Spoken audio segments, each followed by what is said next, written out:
This video we will learn a basic component related to walking. The 走之旁, this character alone in ancient times was read as 走错. 走之旁 was actually merged from two earlier basic components. One is the 双立人 meaning road. One is the 指 meaning foot. Combining 双立人 and 指 together initially formed this shape. The 双立人 and 指 above are still recognizable. Later, this character became simpler and became the 走之旁 we see today. The reason for adding a foot to the road is probably because the 双立人 road became less pictographic. So a foot was added for emphasis. It relates to foot and walking. But these two radicals merged. Later, the shape changed even more. Even the road and foot images became unrecognizable. Characters with 走之旁 are all related to walking or movement.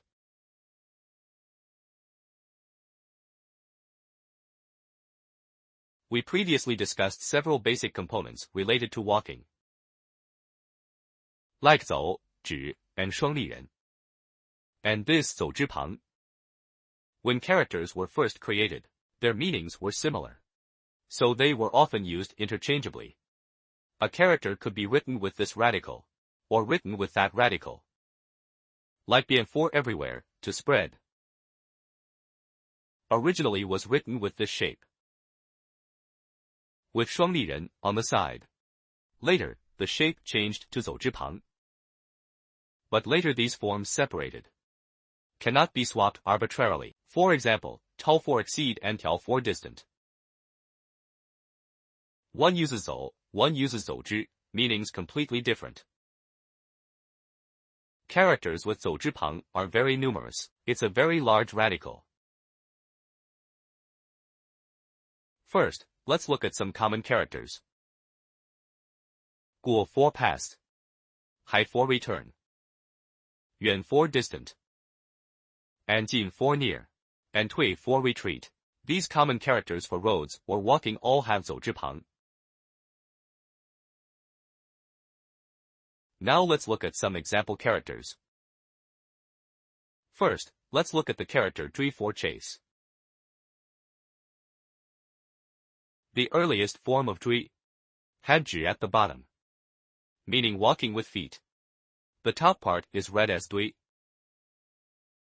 originally meaning mound, often borrowed to mean army. Combining foot and army meant chasing the enemy. Later extended to mean all following, accompanying. Later, to emphasize chasing on the road, a 双立人 was added, the half-road image. Later, 双立人 and 指 merged into 走之旁, becoming the 追 character we see today. There's an idiom, 一言既出，驷马难追. Ancient chariots used 4 horses. 驷马 means a chariot pulled by 4 horses. Meaning once words are spoken, they cannot be taken back.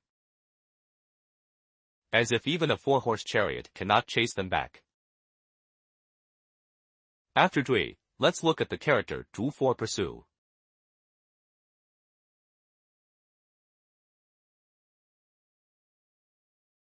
Zhui meant chasing an army. Then what does 逐 chase? 逐 as form shows chasing a wild boar.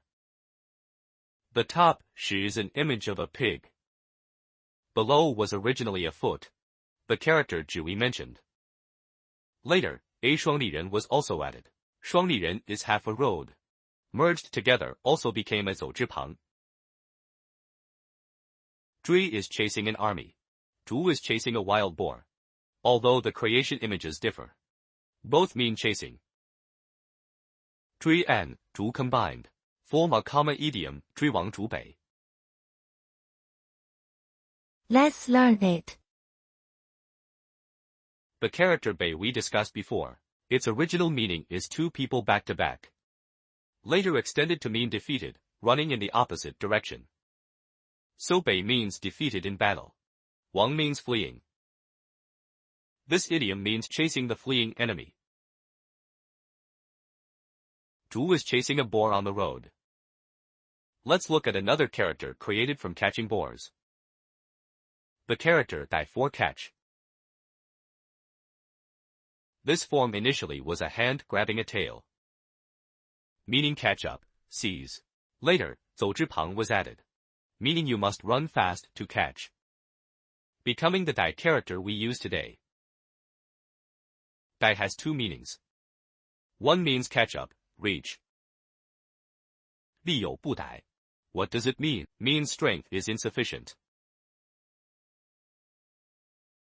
Another is catch, capture, arrest.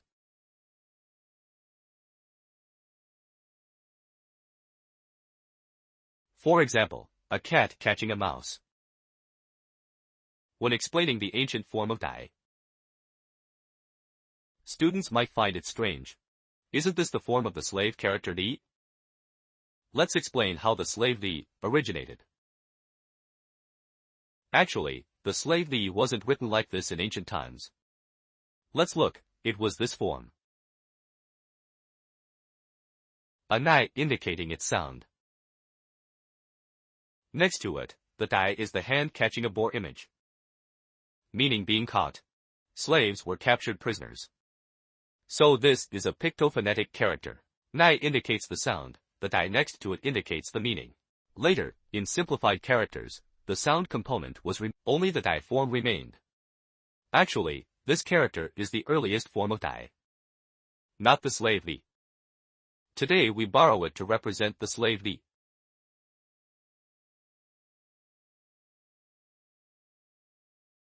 Finally, let's look at the character Jin for advance. This is also a very common character.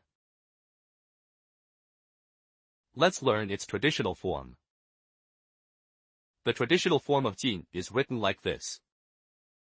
One part is 追, plus a 走之旁. 追 depicts a bird image. Bird and walking combined means the bird moving forward. Jin's original meaning is to move forward, advance. This form in simplified characters was changed to a pictophonetic character using Jin to indicate its sound. Its traditional form is quite interesting. Everyone should learn to recognize it.